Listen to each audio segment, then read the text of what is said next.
Let's say I've done all my problems and I still want to practice some more. By hitting the change button here, I can change all of these numbers in here.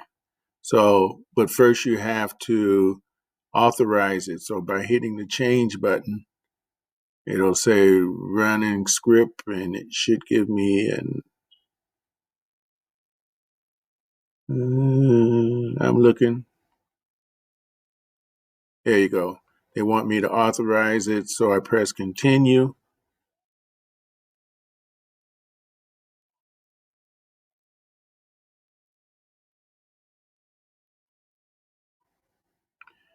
And then I'm going to have to go down to allow.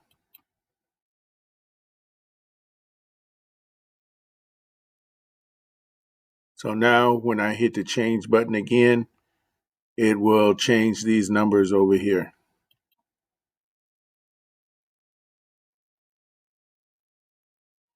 So as you can see, now I have a whole new set of numbers. So really I have an infinite number of problems that I can do here. Each time I hit the change button, it changes these, and then I can put in my new number, my new answer. 29 minus 11 will give me 18, and I get it right.